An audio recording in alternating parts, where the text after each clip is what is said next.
ദൈവത്തിന്റെ അതിപരിശുദ്ധമായ നാമം ഇന്ന് പകൽ നമ്മുടെ നടുവിൽ വാഴ്ത്തപ്പെടുമാറാകട്ടെ. നമുക്കൊരുമിച്ച് ഒരു പ്രാവശ്യം കൂടെ ദൈവസന്നിധിയിൽ തിരുമുഖത്തേക്ക് നോക്കുവാൻ കർത്താവ് ഒരുക്കുന്ന നല്ല അവസരത്തെ ഓർത്ത് ഞാൻ ദൈവത്തിന് സ്തോത്രം ചെയ്യുന്നു. കടന്നു വന്ന എല്ലാ പ്രിയപ്പെട്ടവർക്കും കർത്തവസനം കർത്താവായ യേശുക്രിസ്തുവിന്റെ നാമത്തിൽ സ്നേഹവന്ദനത്തെ പ്രാരംഭമായിട്ട് അറിയിക്കട്ടെ. പ്രാർത്ഥനയോട് തന്നെ ഇന്ന് പകൽ തുറന്നുള്ള അല്പസമയങ്ങൾ നമ്മുടെ ദൈവജനത്തിന് മുമ്പാകെ ആയിരിക്കുമ്പോൾ ദൈവത്തിന്റെ പരിശുദ്ധാത്മാവിനെ നമ്മോട് സംസാരിക്കാനുള്ള ദൈവിക ആലോചന കൽപ്പിക്കേണ്ടതിന് അത് കേട്ട സന്തോഷത്തോടെ സമാധാനത്തോടെ മടങ്ങുവാൻ ദൈവം നമുക്ക് കൃപ തരേണ്ടതിന് നമ്മെ തന്നെ സമർപ്പിച്ച് പ്രാർത്ഥനയോടെ തിരുമുമ്പിലായിരിക്കാം. വായിച്ച അനുഗ്രഹീത സങ്കീർത്തനത്തെ ഓർത്ത് ഞാൻ ദൈവത്തിന് സ്തോത്രം ചെയ്യുന്നു. അതിന്റെ പശ്ചാത്തലത്തിലൊക്കെ അന്ന് ഞാൻ ഇറങ്ങുന്നില്ല. എന്നാൽ അതിന്റെ ഒരു വാക്യം ഒന്ന് വായിക്കുമ്പോൾ നമുക്ക് ഏകദേശം ആ സങ്കീർത്തനത്തിന്റെ ഒരു ധാരണ കിട്ടും. 1, 2, 3 വാക്യങ്ങളൊന്ന് വായിച്ചോട്ടെ.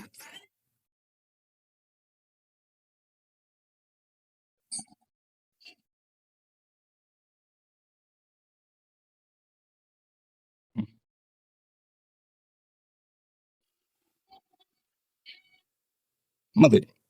അവിടെ ഇതെല്ലാവർക്കും ഉള്ള ഒരു സങ്കീർത്തനമാണ്.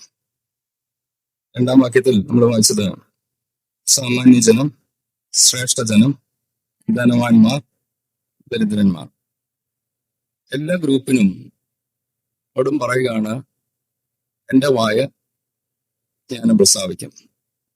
ജ്ഞാനമായത് എന്താണെന്ന് താഴോട്ട് ആ സങ്കീർത്തനത്തിൽ പറഞ്ഞു വരികയാണ്. ആരെയും ഒഴിവാക്കിയിട്ടില്ല. എല്ലാവരും ശ്രദ്ധിക്കേണ്ട, എല്ലാവരും കേൾക്കേണ്ട ചില ജ്ഞാനവചനങ്ങളാണ് ഈ സങ്കീർത്തനക്കാരൻ പറയുന്നത്. ഇതേക്കുറിച്ചൊരു ചിന്തയോട് ഇങ്ങനെ വേണമെങ്കിൽ പറയാം. ദരിദ്രന്മാർ ധനവാന്മാരെ നോക്കിക്കൊണ്ട് അസൂയപ്പെടേണ്ട ആവശ്യമില്ല. മാത്രമല്ല, തിരിച്ചു പറയുമ്പോൾ ധനവാൻ തന്റെ സമ്പത്തിൽ ആശ്രയിച്ച് അഹങ്കരിക്കേണ്ട ആവശ്യവുമില്ല. താഴോട്ട് ആ ഭാഗങ്ങളൊക്കെ വായിച്ചു വരുമ്പോൾ നമുക്ക് മനസ്സിലാക്കാൻ കഴിയും. എന്നാൽ ആ ഭാഗത്തേക്കെല്ലാം ഇറങ്ങാതെ ഒരു വാക്യം ദൈവമക്രിസ്തത്തെ കൊണ്ടുവരാൻ ആഗ്രഹിക്കുന്നത് 20-ാമത്തെ വാക്യം ഒന്ന് വായിച്ചാൽ.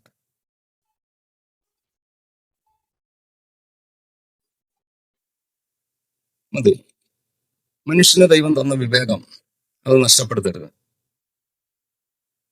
നമ്മൾ വായിച്ച വാക്യത്തിൽ മാനത്തോടിരിക്കുന്ന മനുഷ്യൻ വിവേകഹീനനായാൽ, മനുഷ്യന് ദൈവം വിവേകം തന്നിട്ടുണ്ട്. ഈ വിവേകം നഷ്ടപ്പെട്ടാൽ നശിച്ചു പോകുന്ന മൃഗവും മനുഷ്യനും തമ്മിൽ വ്യത്യാസമില്ല. നമ്മൾ ഓർക്കണം, ദൈവം തന്ന വിവേകം നഷ്ടമാക്കിയാൽ ഞാൻ മൃഗത്തിന് തുല്യമാണ്. മൃഗത്തെ കുറിച്ചോട് പറയുന്നത് നശിച്ചു പോകുന്ന മൃഗമാണ്. അല്ലെങ്കിൽ അല്പം കൂടെ ലളിതമായ ഭാഷയിൽ പറഞ്ഞാൽ ആത്മാവില്ലാത്ത മൃഗമാണ്. അതിന് ആത്മാവില്ല, അതങ്ങ് നശിച്ചു, പിന്നെ ഓർമ്മയേ ഉള്ളൂ.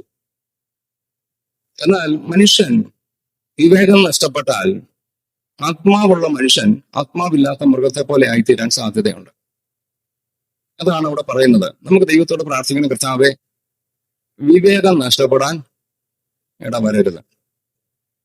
ഏത് പുസ്തകം ഉണ്ടെന്ന് പഠിച്ചാൽ, വിശേഷാല് ഇയ്യോബിന്റെ പുസ്തകം, സങ്കീർത്തനങ്ങൾ, സദൃശവാക്യങ്ങൾ, ഈ 3 പുസ്തകങ്ങളിൽ വിവേകം എന്ന വാക്ക് വളരെ ഉദ്ധരിച്ചിട്ടുണ്ട്. എന്നാൽ വിവേകത്തിന് കൊടുത്ത ഡെഫിനിഷൻ, നിർവചനം പലതുണ്ടെങ്കിലും 2 മാത്രം ദൈവമക്കളുടെ മുമ്പിൽ കൊണ്ട് കാണിച്ച് എന്റെ വാക്ക് അവസാനിപ്പിക്കാൻ ആഗ്രഹിക്കുകയാണ്. സദൃശവാക്യം 9-ാം അധ്യായത്തിന്റെ 10-ാം വാക്യം ഒന്ന് വായിച്ചോളൂ. സദൃശ വാക്യം 9-ന്റെ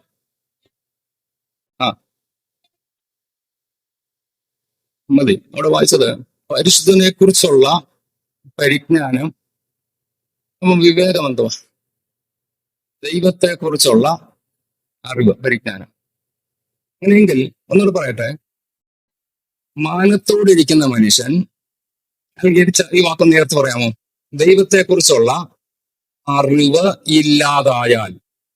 അപ്പം നമ്മളെ കുറിച്ച് ദൈവം എന്താ ആഗ്രഹിക്കുന്നുണ്ട്? ദൈവത്തെ കുറിച്ചുള്ള അറിവ് വേണം.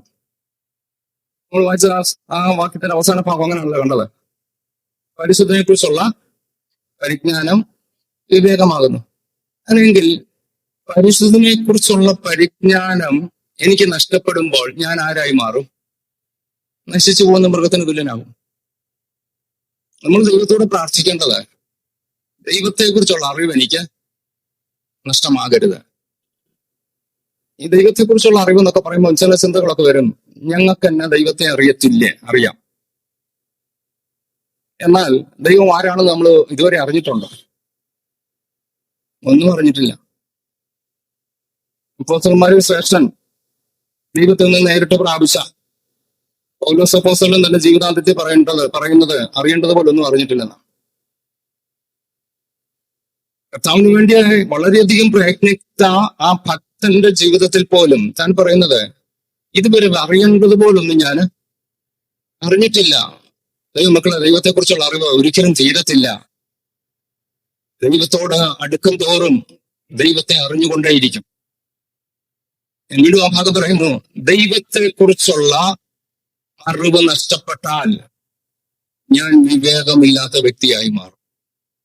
നമുക്ക് ദൈവത്തോട് പ്രാർത്ഥിക്കാൻ, കർത്താവേ, ഓരോ ദിവസവും ദൈവം ആരാണെന്നും ദൈവത്തിന്റെ വലിപ്പം എന്താണെന്നും അതോടൊപ്പം തന്നെ എന്റെ വലിപ്പമില്ലായ്മ, ഒന്നുമില്ലായ്മ എന്താണെന്നും എന്നെ ഒന്ന് ബോധ്യമാക്കി തരണം. ഇത് രണ്ടും കിട്ടിയില്ലെങ്കിൽ രക്ഷപ്പെടത്തില്ല. നമ്മുടെയൊക്കെ ചിന്തയിൽ നമ്മളൊക്കെ എന്തൊക്കെയോ ആയിരിക്കാം. പക്ഷെങ്കിൽ ഒരു കാര്യം ഓർക്കണം, ദൈവവുമായിട്ടൊന്ന് താരതമ്യം ചെയ്ത് നോക്കാം. ദൈവത്തിന് മുമ്പ് ഞാൻ ആരാ? ദൈവത്തിന് മുമ്പ് ഞാൻ ഒന്നുമല്ല. ഇത് തിരിച്ചറിയാൻ ഓരോ ദിവസം പറ, കർത്താവേ, എന്റെ ഒന്നുമില്ലായ്മ എന്നെ ഒന്ന് വെളിപ്പെടുത്തിത്ത, ദൈവത്തിന്റെ വലിപ്പത്തെ എനിക്കൊന്ന് ബോധ്യപ്പെടുത്തിത്ത. അങ്ങനെ വരുമ്പോൾ ഞാൻ ദൈവത്തിൽ കൂടുതൽ ആശ്രയിക്കും, ദൈവത്തെ കുറിച്ച് അറിയാൻ ഉത്സാഹിക്കും. ഈ അറിവ് എന്റെ ജീവിതത്തിൽ വരുന്ന ഒരു വിവേകമാണ്. ഈ അറിവ് നഷ്ടപ്പെടുമ്പോൾ ഞാൻ മൃഗത്തിന് തുല്യനായി മാറും. രണ്ടാമത്തെ ഒരു വിശദീകരണം കൂടെ ഞാൻ ഓർപ്പിക്കാം. ഇയ്യോബിന്റെ പുസ്തകം 28 അധ്യായത്തിന്റെ 28 വാക്യം കൂടെ ഒന്ന് വായിച്ചോളൂ.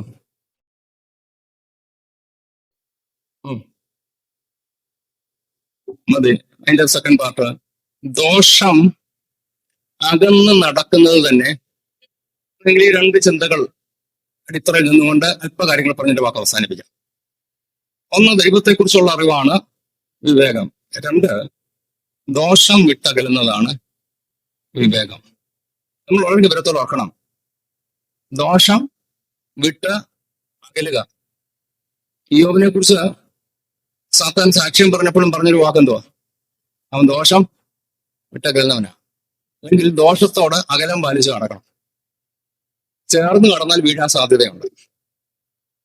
നമ്മൾ ഓർക്കണം, ദോഷം ദൈവത്തിന് ഇഷ്ടമല്ലാത്ത, മറ്റൊരാൾക്ക് ബുദ്ധിമുട്ടുണ്ടാക്കുന്ന, അങ്ങനെ പല ഡെഫിനിഷൻ അതിന് കൊടുക്കാം. എന്തെങ്കിലും ആയിക്കോട്ടെ. എന്താണേലും ഈ ദോഷത്തിൽ നിന്ന് ഞാൻ അകലം പാലിക്കണം. അതെന്താ? വിവേകമാണ്. നമ്മൾ പാർക്കുന്നത് ഭൂമിയിലാണ്. ഉൽപ്പത്തി പുസ്തകത്തിൽ വായിക്കണ്ട, നോഹയുടെ കാലത്തെ ജനങ്ങളെ കുറിച്ച് പറയുമ്പോൾ ഒരു പ്രത്യേക പദം പറയുന്നുണ്ടല്ലോ. അവരുടെ ഹൃദയവിചാരങ്ങളുടെ നിരൂപണങ്ങൾ എല്ലായ്പ്പോഴും ദോഷമുള്ളതാണ്. അല്ലെങ്കിൽ മനുഷ്യന്റെ ഉള്ളിൽ എന്തുണ്ട്? ചിന്തയിലുണ്ട്, നിരൂപണങ്ങളിലുണ്ട്, ഹൃദയത്തിൽ ദോഷമുണ്ട്. ഇതോട് അകലം പാലിക്കുന്നത് വിവേകമാണ്. ഇതിനെ എടുത്തു കളയാനൊന്നും നോക്കുന്നില്ല. ഭൂമിയിൽ പാർക്കുന്നിടത്തോളം കാലം ഈ പ്രകൃതമൊക്കെ നമ്മളിലുണ്ട്. അതിനെ മരിപ്പിക്കണം. ഒരു പരിധി വരെ ഏത് ഭക്തന്റെ ജീവിതത്തിൽ ഈ ദോഷം ചെയ്യാനുള്ള ചിന്തകളൊക്കെ ഉണ്ട്. ഭക്തനാണെന്ന് പറഞ്ഞാലും, എത്ര വിശുദ്ധനാണെന്ന് പറഞ്ഞാലും, ആത്മീയനാണെന്ന് പറഞ്ഞാലും, പാർക്കുന്നത് ഭൂമിയിലാണോ, ജഡത്തിലാണോ, ഇതൊക്കെ ഉള്ളിലുണ്ട്. എന്നാൽ നമുക്കൊരു കാര്യം ചെയ്യാം, ഇതിൽ നിന്ന് അകലം പാലിക്കാം. വാഹനങ്ങളൊക്കെ ചിലപ്പോൾ കാണാറില്ലേ, കീപ് ഡിസ്റ്റൻസ്, അകലം പാലിക്കുക. ദോഷത്തിൽ നിന്നും അകലം പാലിക്കുന്നത് വിവേകമാണ്. അങ്ങനെയെങ്കിൽ വേറെ ഒത്തിരി ചിന്തകളുണ്ട്. ഞാൻ ഈ രണ്ട് ചിന്തകൾ മാത്രം പറഞ്ഞ് അവസാനിപ്പിക്കുക. ഒന്ന്, ദൈവത്തെക്കുറിച്ചുള്ള അറിവ്, പരിശുദ്ധനെ കുറിച്ചുള്ള പരിജ്ഞാനം വിവേകമാണ്. ദോഷം വിട്ടകലുന്നത് വിവേകമാണ്. ഈ രണ്ട് കാര്യം നഷ്ടപ്പെട്ടാൽ ഞാൻ ആരായി മാറും? നശിച്ചു പോകുന്ന മൃഗത്തിന്. നമുക്ക് ദൈവത്തിൽ നിന്ന് പ്രാർത്ഥിക്കാൻ, കർത്താവേ, ഈ ദിവസങ്ങളിൽ വിവേകമുള്ളവരായിട്ട് ജീവിക്കാൻ കൃപ തരണമേ. വേദപുസ്തകം ഉടനീളം പഠിച്ചാൽ, വിവേകത്തോട് ജീവിച്ച, അനേകരെ നമുക്ക് കാണാൻ കഴിയുന്നുണ്ട്. ഒത്തിരി എക്സാമ്പിൾസ് ഉണ്ട്. ജോസഫ് തന്നെ നോക്കിക്കൊണ്ട് ഫറവോൻ പറഞ്ഞു, ഇത്രയും വിവേകമുള്ളവനെ എവിടെ കിട്ടും? എന്തുകൊണ്ട് ജോസഫിന് വിവേകം കിട്ടിയ? എന്താ മക്കളെ വിവേകം കിട്ടിയതിന്റെ കാരണം തന്നെ ദൈവത്തെ കുറിച്ചുള്ള അറിവുണ്ടായിരുന്നു. ദോഷം അകന്നു കടന്നു. ഇതെല്ലാം ചാൻസസ് ഉണ്ട്. ദൈവത്തെ അറിയേണ്ട പോലെ അറിയാതിരുന്ന ബാക്കി 11 സഹോദരന്മാർ, അവരുടെ നടുവിൽ ദൈവത്തെ അറിയുവാൻ ജോസഫിന് കൃപ കൊടുത്തു. ദോഷം ചെയ്യാൻ അവസരം കിട്ടിയെടുത്ത് അകന്നു മാറി. ദൈവം ഒരു ജാതീയ രാജാവിനെ കൊണ്ട് പറയുകയാണ്, ഇവനെ പോലെ വിവേകമുള്ള ആരുണ്ട്? വിവേകം കിട്ടണമെങ്കിൽ ഏറ്റവും കുറഞ്ഞ ഈ 2 കാര്യങ്ങൾ നമ്മുടെ ജീവിതത്തിൽ ഉണ്ടാകണം. ദാവീദിനെ കുറിച്ച് പറയുമ്പോൾ ശൗൽ തന്നെ പറയുന്ന ഒരു ഭാഗത്ത് പറയുന്നുണ്ട്, തന്റെ ആദ്യം നമുക്കറിയാമല്ലോ കിന്നരം വായിക്കാനാണ് കൊണ്ടുവന്നത്, യുദ്ധത്തിന് വിടാൻ തുടങ്ങി. അപ്പോഴൊക്കെ ശൗല് ദാവീദിനെ കുറിച്ച് പറയുന്ന ഒരു വാക്കുണ്ട്, വിവേകത്തോടെ കാര്യം നടത്തുന്നുണ്ട് അവന്. ഇല്ലെങ്കിൽ ദാവീദിന് എന്തുണ്ടായിരുന്നു? വിവേകം ഉണ്ടായിരുന്നു. ദാനിയേലിനെ കുറിച്ച് പഠിക്കുമ്പോൾ സ്വപ്നങ്ങൾ വ്യാഖ്യാനിച്ചത് വിവേകം ഉണ്ടായിട്ട്. ദാനിയേലിന് വിവേകത്തോട് സംസാരിച്ചു. ആദ്യ ഭാഗങ്ങളൊക്കെ ഉണ്ട് വിവേകം. ദൈവം തന്റെ മക്കൾക്ക് കൊടുത്തിരിക്കുന്ന അനുഗ്രഹങ്ങളൊന്നാണ് വിവേകം. എന്നല്ലോ ഇത് നഷ്ടമാകാൻ വലിയ വലിയ കാര്യങ്ങൾക്കൊന്നും പോകണ്ട. പരിശുദ്ധനെ കുറിച്ചുള്ള പരിജ്ഞാനം ഇല്ലാതായാൽ എന്റെ വിവേകം പോകും. ദോഷത്തോട് ചേർന്ന് നടന്നാൽ എന്റെ വിവേകം ഇല്ലാതായി പോകും. എന്റെ വിവേകം ഇല്ലാതായാൽ ഞാൻ മൃഗതുല്യനായി മാറും. ദൈവം നമ്മളെ കുറിച്ച് ആഗ്രഹിക്കുന്നത് വിവേകമുള്ളവരായിട്ട് ജീവിക്കാനാണ്. ഞാൻ 1-2 കാര്യങ്ങൾ ഓർപ്പിച്ച് വേഗത്തിൽ അവസാനിപ്പിക്കാം. വിവേകത്തോട് ജീവിച്ചൊരു മനുഷ്യൻ വിവേകം നഷ്ടപ്പെട്ടത് രാജാക്കന്മാരുടെ പുസ്തകത്തിൽ കാണാം. ആദ്യത്തെ വ്യക്തി ശലോമോന്. തന്റെ വിവേകത്തെ കുറിച്ച് ഒരു വാക്യം ഒന്ന് വായിച്ചോളൂ. നമുക്കറിയാമെങ്കിൽ ഒന്ന് വായിച്ചു കേൾക്കാം. 1 രാജാക്കന്മാർ 3-ാം അധ്യായത്തിന്റെ 9-ാം വാക്യം പ്രാരംഭത്തിൽ ഒന്ന് വായിച്ചു. 9 തൊട്ട് താഴോട്ട് 1-2 വാക്യങ്ങൾ വായിച്ചോളൂ.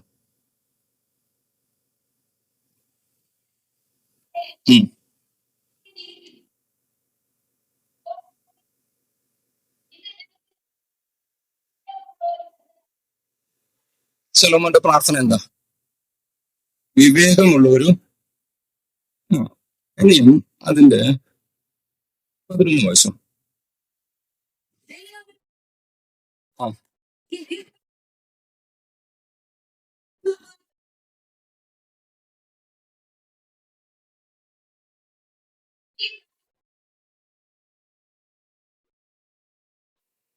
അടുത്തതൂടെ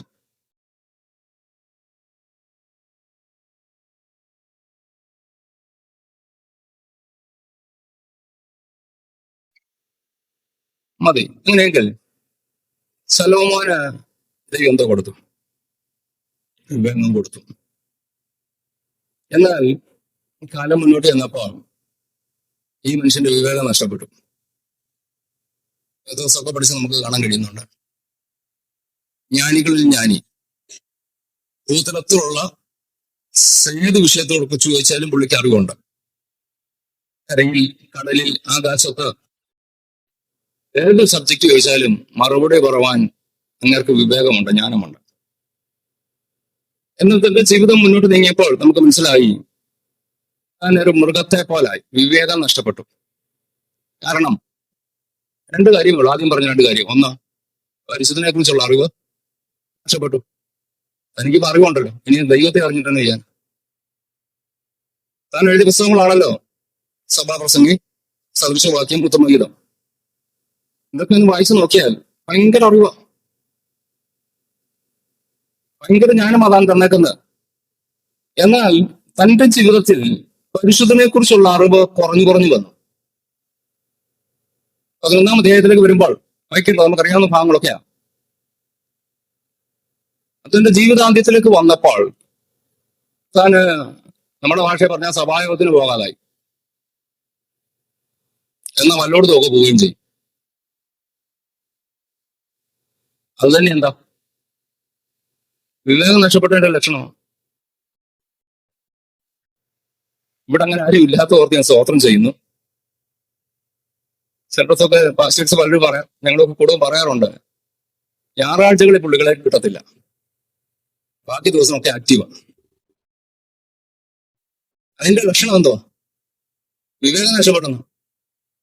സലോമോൻ അതിന് ബെസ്റ്റ് എക്സാമ്പിളാണ്. ഞായറാഴ്ച എവിടാന്ന് ചോദിച്ചാൽ എരിശിലേം ദേവാലയത്തിൽ പോകത്തില്ല. 11-ാം അധ്യായം നിങ്ങൾ ഇവരോട് വായിച്ച് നോക്കി കാണാം. ഭാര്യമാരുടെ ആലയത്തിൽ പോകും. അവര് പറയും, നമുക്ക് അങ്ങോട്ട് വായിച്ചോട്ട് പോയേക്കാം. ഇത് സംഭവിച്ചത് വിവേകം നഷ്ടപ്പെട്ടത്. പരിശുദ്ധനെ കുറിച്ചുള്ള അറിവില്ല. പരിശുദ്ധനെ കുറിച്ചുള്ള അറിവ് പോയപ്പം പിന്നെ എന്തും കാട്ടിക്കൂട്ടും. അല്പം കൂടെ ചിന്തിച്ചാൽ ദൈവം ഇത്രയും ജ്ഞാനം അങ്ങോട്ട് കൊടുത്തപ്പോഴത്തേക്കും ഇദ്ദേഹത്തിന് ഒത്തിരി സമ്പത്തും കിട്ടി. അവിടെ പറഞ്ഞിട്ടുണ്ടല്ലോ, നീ സമ്പത്ത് ചോദിച്ചില്ല, പക്ഷെ ഞാൻ സമ്പത്ത് തരാൻ പോവാ. ഈ സമ്പത്ത് കിട്ടിയപ്പോൾ തന്നെ മാത്രമല്ല, ഈ തന്റെ ജ്ഞാനം കേൾക്കാൻ ലോകത്തിന്റെ വിവിധ ഇടങ്ങളിൽ നിന്ന് ആൾക്കാർ വരും. ഈ വരുന്ന ഒരു രാജാവിന് സമ്മാനം കൊടുത്തേച്ചാ പോകുന്നു. ശേബാരാജ്ഞി ഒരു കാര്യം എടുത്തു പറയുന്നുണ്ടല്ലോ.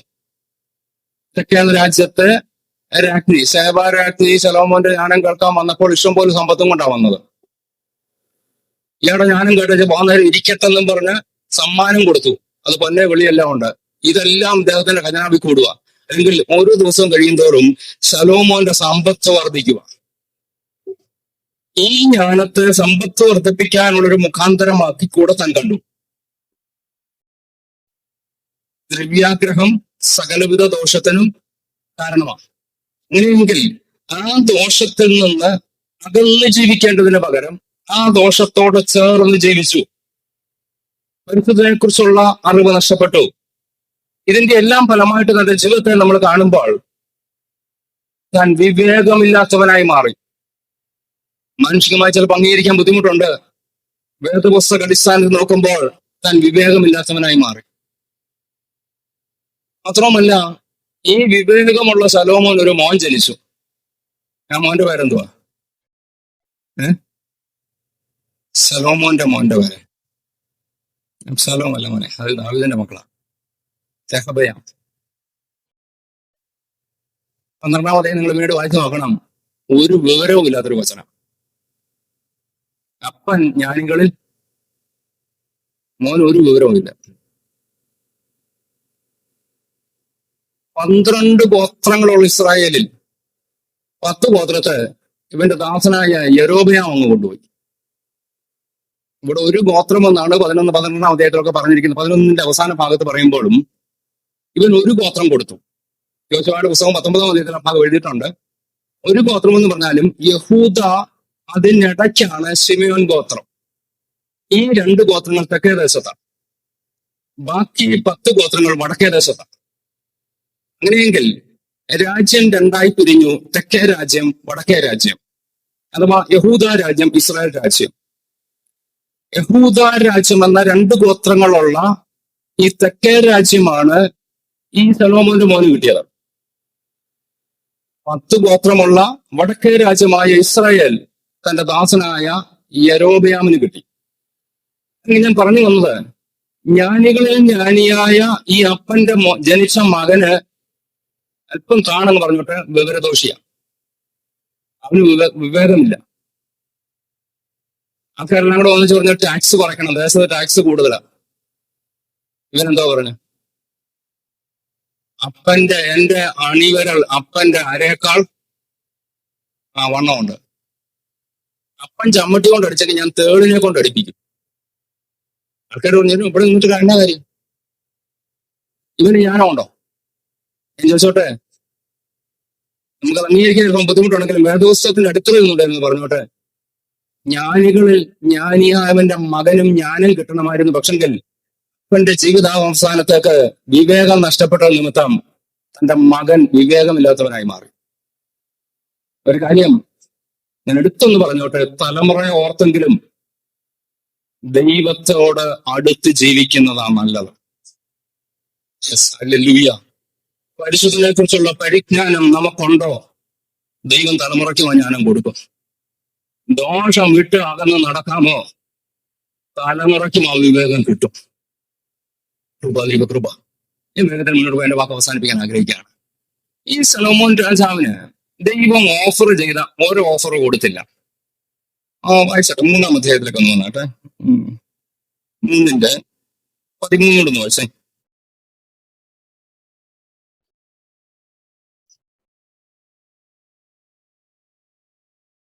ഉം,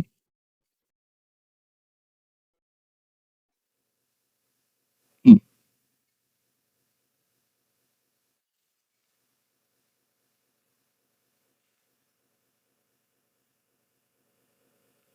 മതി. സലോമോനോട് ദൈവം പറഞ്ഞ കൂട്ടത്തിൽ പറഞ്ഞു, ഞാൻ നിനക്ക് എന്തോ തരാം.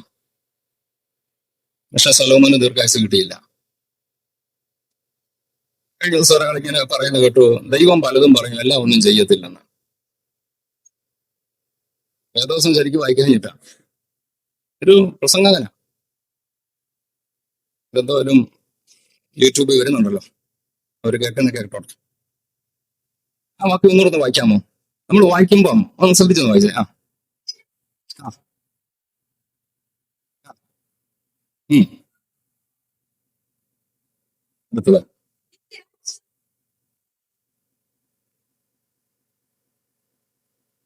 അടുത്ത വാക്യം. നിന്റെ അപ്പനായ ദാവീദ് നടന്നതുപോലെ.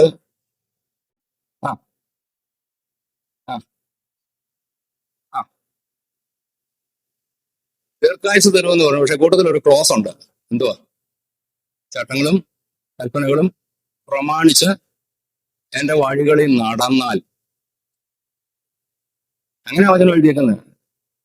ദീർഘായുസ് തരാമെന്ന് പറഞ്ഞു, പക്ഷെ പറഞ്ഞു ഒരു ക്ലോസ്, ഒരു നിബന്ധന. നീ എന്തോ ചെയ്യണം? എന്റെ ചട്ടങ്ങളും അപ്പനായ ദാവീദ് നടന്ന പോലെ ചട്ടങ്ങളും വചനങ്ങളും പ്രമാണിച്ച് നടന്നാൽ ഞാൻ ഇത് തരാം. ഈ സലോമോന്റെ ആയുഷ്കാലത്തെ കുറിച്ച് പറയുമ്പോൾ 11-ാം അധ്യായം ഒന്ന് എടുത്താട്ടെ. അതിന്റെ 42-ാം വാക്യം ഒന്ന് വായിച്ചേ.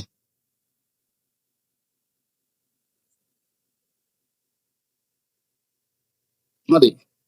സലോമോൻ അടുത്ത വാക്യം കൂടെ വായിച്ചു. മതി. അവിടെ വായിച്ചാൽ 40 സംവത്സരം ഇതും ഭരിച്ചു, പിതാക്കന്മാരെ പോലെ. ഞാൻ എന്റെ കണക്കൊന്ന് പറഞ്ഞോട്ടെ, ഇതിനോട് വിയോജിപ്പുള്ളവർ കാണും. എന്നാൽ എനിക്ക് കിട്ടിയൊരു ആലോചന ഞാൻ പറയാം. സലോമോൻ രാജഭരണം എടുത്തപ്പോൾ താൻ ബാലന. താൻ പറയുന്നൊരു വാക്കുണ്ട്, ഞാന് ബാലന. ഇസ്രായേലിന്റെ കണക്കനുസരിച്ച് 20 വയസ്സ് മുതൽ മുകളിലോട്ടുള്ളവരാണ് പ്രായപൂർത്തിയായവരായിട്ട് എണ്ണപ്പെടുന്നത്. എനിക്ക് സലോമോൻ രാജഭരണം എടുത്തപ്പോൾ 20 വയസ്സില്ല. ഇനി ഏറ്റവും കുറഞ്ഞത് കൂട്ടിക്കോ, 19 വയസ്സുണ്ടെന്ന് കൂട്ടിക്കോ. 19കാരനാരാ? ബാലൻ. എത്ര വർഷം ഭരിച്ചു? 40. മക്കളെ എത്ര വയസ്സുണ്ട് ഇപ്പം? ഇന്ന് കണക്ക് കൂട്ട. Yes, correct. 59 വയസ്സുണ്ട്.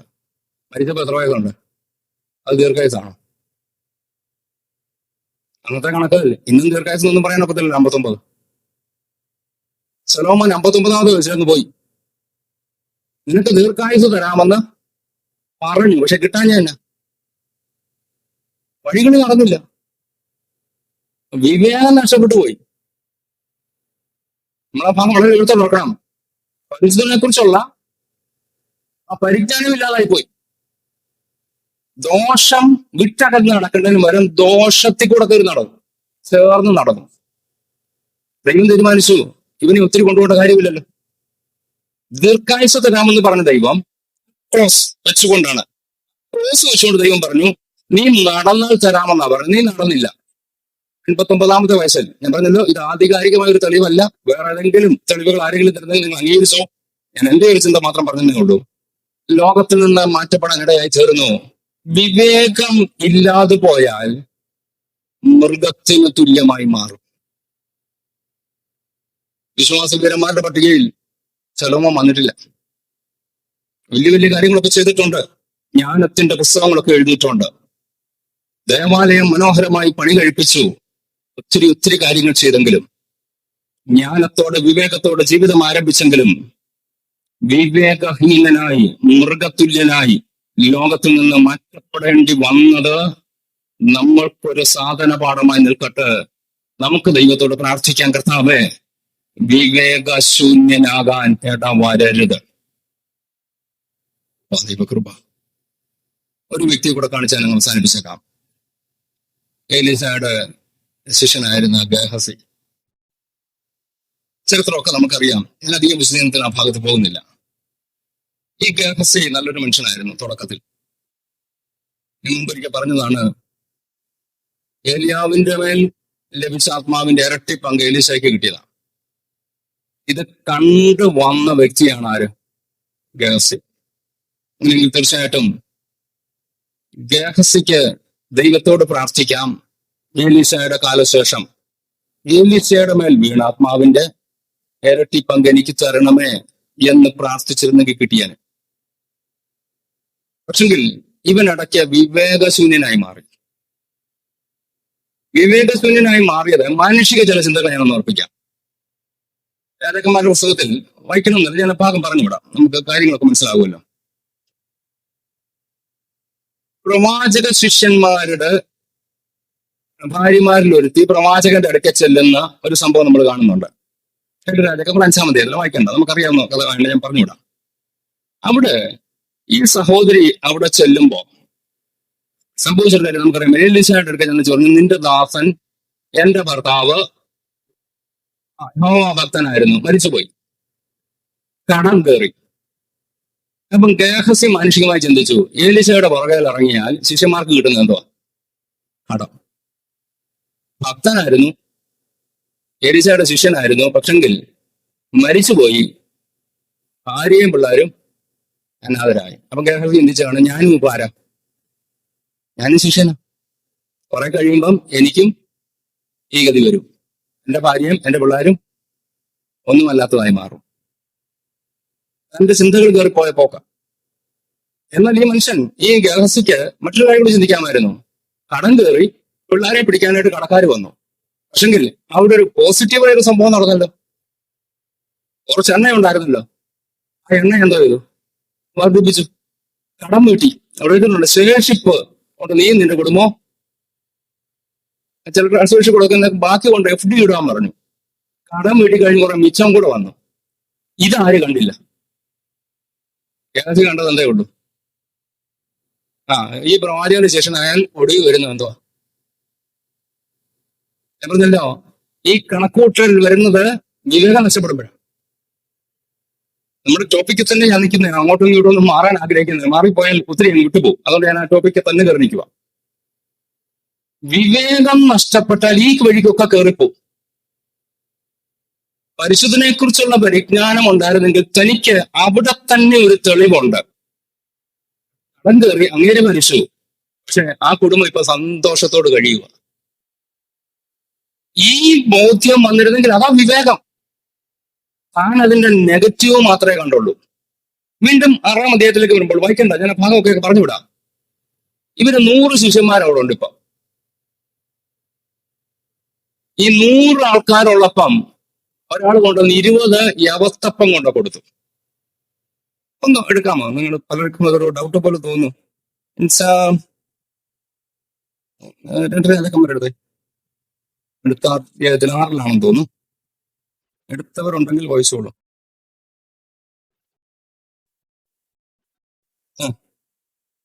റെഫറൻസ് ഒന്ന് പറഞ്ഞത് 4-ലാണ്. ഓക്കെ, 4:42 വായിച്ചോളൂ.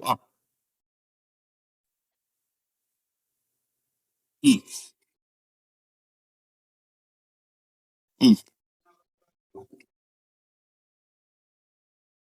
ഉം,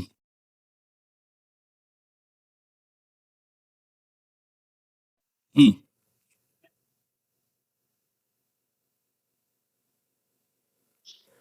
മതി. അങ്ങനെയെങ്കിൽ ആ ഭാഗത്ത് ഈ ഗേഹസി ചിന്തിച്ച രണ്ടാമത്തെ ചിന്ത ഇതായിരിക്കും. 100 പേരുണ്ട്, കിട്ടിയത് എത്ര? 20 ഷോർട്ടേജ്.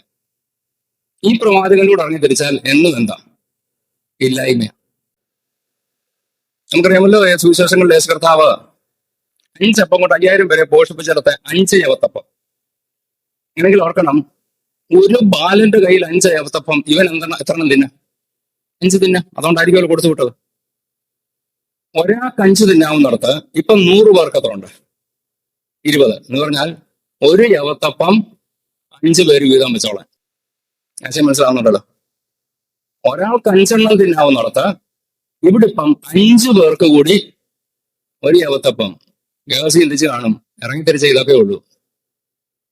ഈ പ്രവാചകന്റെ പുറകെ പോയാൽ വയറ് നിറച്ച് കൊല്ലം കഴിക്കാൻ പോലും കിട്ടത്തില്ല. അവിടെയും ഒരു പ്ലസ് പോയിന്റ് ആ ഗേൾസ് കണ്ടില്ല. ഇത് വിളമ്പി നമ്മൾ വായിച്ച് അവസാനിപ്പിച്ച വാക്യം എന്തുവാ? ആ,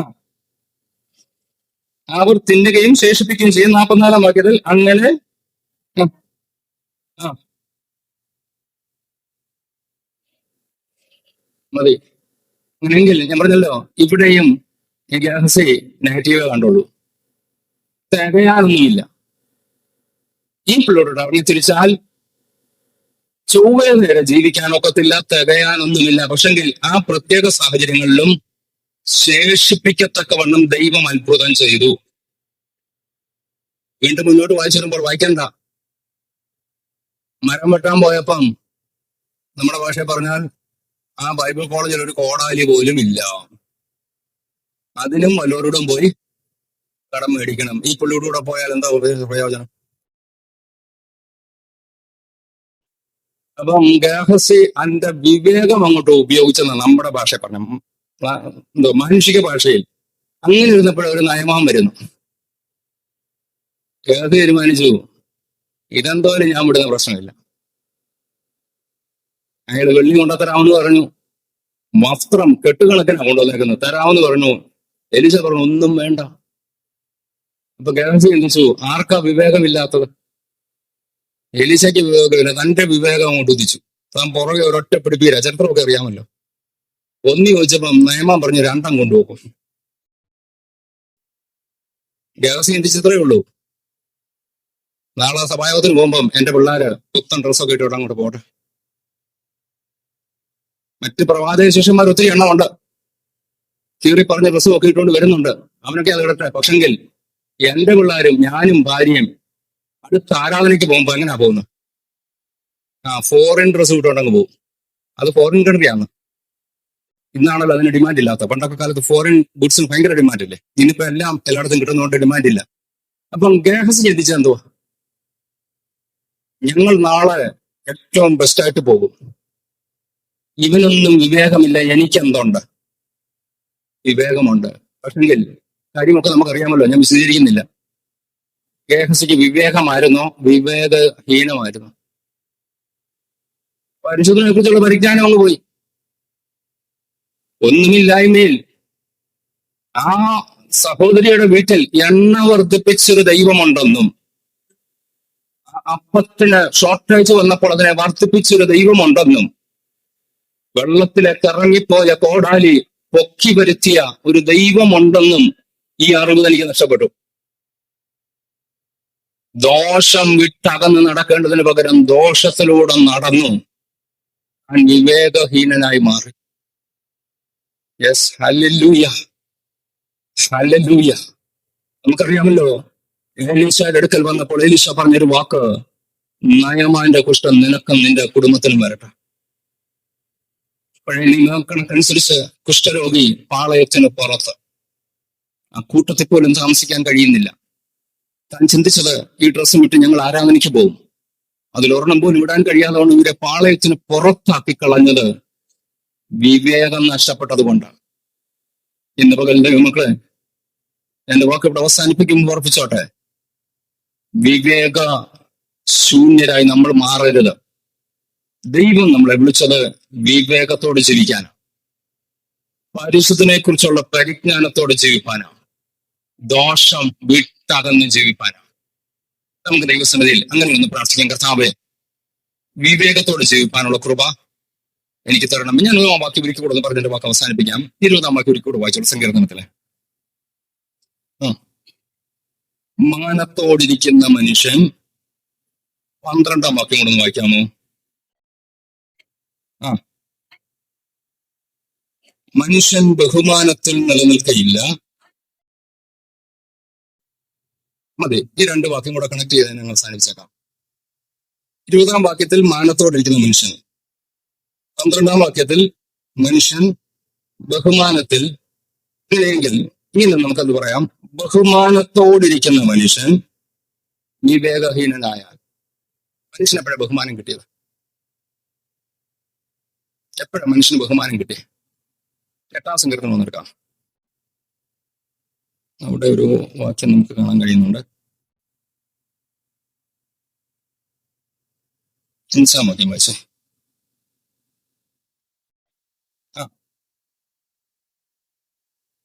മതി അവിടെ വായിച്ചത്, നീ അവനെ ദൈവത്തെക്കാൾ അല്പം മാത്രം താഴ്ത്തി തേജസ്സും. ദൈവം തന്നതാണ് ബഹുമാനം. തേജസ്സും ബഹുമാനവും എന്നെ അണിയിച്ചത് ദൈവമാണ്. എനിക്കില്ലായിരുന്നു, ദൈവം ഇട്ട് തന്ന. അണിയിക്കാന്ന് പറഞ്ഞാൽ ഡ്രസ്സ് ചെയ്യുക. ബഹുമാനത്തിന്റെ ഡ്രസ്സ് ദൈവം എനിക്ക് തന്നു. ഈ ബഹുമാനത്തോടിരിക്കുന്ന, ദൈവം അണിയിച്ച ബഹുമാനത്തോടിരിക്കുന്ന മനുഷ്യൻ ദൈവത്തെക്കുറിച്ചുള്ള അറിവ് നഷ്ടപ്പെട്ടാൽ മൃഗത്തിന് തുല്യനായി. ദൈവം അണിയിച്ച ബഹുമാനത്തോട് ഇരിക്കുന്ന മനുഷ്യൻ ദോഷത്തിൽ നടന്നാൽ വിവേകം നഷ്ടപ്പെട്ടു. അവിടെ പറയുന്ന വാക്ക് ഞാൻ ഒന്നുകൂടെ ഒന്ന് പറഞ്ഞോട്ടെ. നശിച്ചു പോകുന്ന മൃഗത്തിന്, അഥവാ ആത്മാവില്ലാത്ത മൃഗത്തിന് തുല്യം. നമുക്കറിയാം, നമ്മുടെ വീട്ടിൽ വളർത്തുന്ന പട്ടിയോ പൂച്ചയോ കോഴിയോ മറ്റെന്തെങ്കിലും മൃഗങ്ങൾ ഒരുപക്ഷെ നിങ്ങളുമായിട്ട് ഒത്തിരി ഇണക്കം അടുപ്പം ഒക്കെ ഉള്ളതായിരിക്കും. പെട്ടെന്ന് ഒരു ദിവസം അതങ്ങ് ചത്തുപോയി. തീർച്ചയായിട്ടും നമുക്ക് എന്തോ ഉണ്ടാവും? പ്രയാസം ഉണ്ടാകും. നിങ്ങൾ അതിനെ എത്ര സ്നേഹിച്ച് വളർത്തിക്കൊണ്ട് വന്ന ആ മൃഗം മരിച്ച് ചത്തുപോയാൽ നമുക്ക് പ്രയാസം ഉണ്ടാകും. പക്ഷെങ്കിൽ കുറെ നാളൂടെ ആ ഓർമ്മ നിൽക്കും. അയ്യോ, ആ പട്ടിയുടെ സ്നേഹം എന്ത് ഭയങ്കര സ്നേഹമായിരുന്നു, അല്ലെങ്കിൽ ആ പൂച്ചയുടെ സ്നേഹം, ഇതൊക്കെ ഇങ്ങനെ ഓർമ്മയിൽ നിൽക്കും. നിത്യത കാണാവുന്ന പ്രത്യാശ വല്ലതും ഉണ്ടോ? ഓർമ്മയുണ്ട്, പക്ഷെ ഇതിനെ കാണാൻ പറ്റുമോ? വിവേകം നഷ്ടപ്പെട്ടാൽ ഓർത്തോണം, എവിടെ എത്തത്തില്ല. മനസ്സിലാവുന്നുണ്ടോ? എന്റെ വിവേകം നഷ്ടപ്പെട്ടാൽ എനിക്ക് നഷ്ടപ്പെടുന്നത് എന്തുകൂടെ? നിത്യതയോടെ. ദൈവത്തിനൊന്ന് പ്രാർത്ഥിക്കുക, കർത്താവേ എന്റെ നിത്യത നഷ്ടപ്പെടാനായിട്ട് വരരുത്.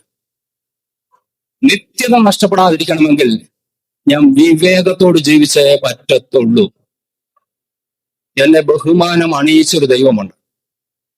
ആ ദൈവം മുമ്പാകെ ഞാൻ വിവേകത്തോട് ജീവിക്കാൻ ദൈവം എന്നെ കുറിച്ച് ആഗ്രഹിക്കുന്നുണ്ട്.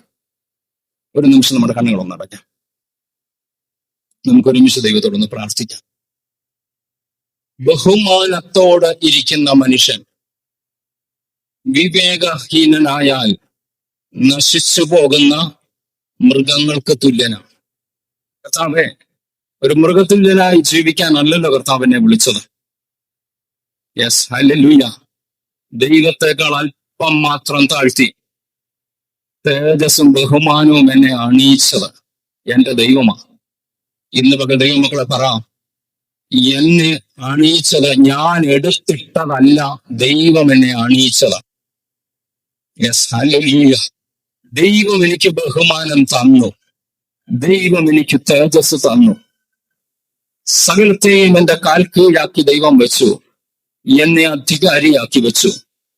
എന്നാൽ കർത്താവേ, ദൈവത്തെക്കുറിച്ചുള്ള അറിവ് നഷ്ടപ്പെട്ടപ്പോൾ എന്റെ വിവേകം നഷ്ടമായി. ദോഷത്തിൽ നിന്ന് അകന്നു നടക്കണമെന്നുള്ള കർത്താവേ, അങ്ങയുടെ വചനത്തെ ഞാൻ മറന്നു. ഞാൻ ദോഷത്തിൽ നടക്കാൻ തുടങ്ങിയപ്പോൾ എന്റെ വിവേകം നഷ്ടപ്പെട്ടു. ഞാൻ നശിച്ചു പോകുന്ന മൃഗത്തെ പോലായി. കൃപ, ദൈവകൃപ, എനിക്കത് ഇടവരുത്തരുത്. ഇന്ന് പകൽ ദൈവമക്കൾ ആത്മാർത്ഥമായിട്ടൊന്ന് പ്രാർത്ഥിക്കാം. നമ്മൾ നിത്യതയിൽ എത്തേണ്ടവരാണ്. ബഹുമാനം അണിയിച്ചത് എന്നെ നിത്യതയിൽ എത്തിക്കാനാണ്. ദൈവം എനിക്ക് വേണ്ടതൊക്കെ തരും. ഈ ഭൂമിയിൽ ഞാൻ ദൈവത്തിന് വേണ്ടി നിന്നാൽ മതി. ചിലപ്പോൾ ചില ഷോർട്ടേജ് ഉണ്ടാകാം, ചില നഷ്ടങ്ങൾ ഉണ്ടാകാം, ചിലപ്പോൾ കടങ്ങൾ വന്നിരിക്കാം, ജീവിതത്തിൽ പ്രതീക്ഷിക്കാത്ത പലതും സംഭവിച്ചെന്ന് വന്നേക്കാം. എന്നാൽ അവിടെയൊക്കെ പറ, കർത്താവേ, എന്റെ വിവേകം നഷ്ടപ്പെട്ടു പോകരുത്. കൃപ, ദൈവകൃപ. ആത്മാർത്ഥമായിട്ട് ദൈവമക്കളൊന്ന് പ്രാർത്ഥിച്ചാട്ടെ. സമ്പന്നനാക്കിയില്ലേലും കർത്താവേ, എന്റെ വിവേകം നഷ്ടപ്പെടരുത്. കൃപ, ദൈവകൃപ. ദൈവത്തെക്കുറിച്ചുള്ള അറിവ് നഷ്ടപ്പെടരുത്. ഇവിടുത്തെ നേട്ടത്തിന് വേണ്ടി എന്തെങ്കിലുമൊക്കെ കാട്ടിക്കൂട്ടാൻ കർത്താവേ എന്നെ ഇടയാക്കരുത്. ദൈവമേ, കൃപ തരണമേ. നമുക്ക് ഒരുമിച്ച് സ്തോത്രം ചെയ്ത് പ്രാർത്ഥിക്കാം. ദൈവം അതിനിട വരുത്തട്ടെ. അപ്രകാരം സംഭവിക്കട്ടെ എന്നുള്ള പ്രാർത്ഥനയോടെ ഞാൻ എന്റെ വാക്കുകൾക്ക് അവിടെ വിരാമം കൊടുക്കുന്നു. ദൈവം നമ്മളെ എവരെയും സഹായിക്കുകയും അനുഗ്രഹിക്കുകയും ചെയ്യുമാറാകട്ടെ.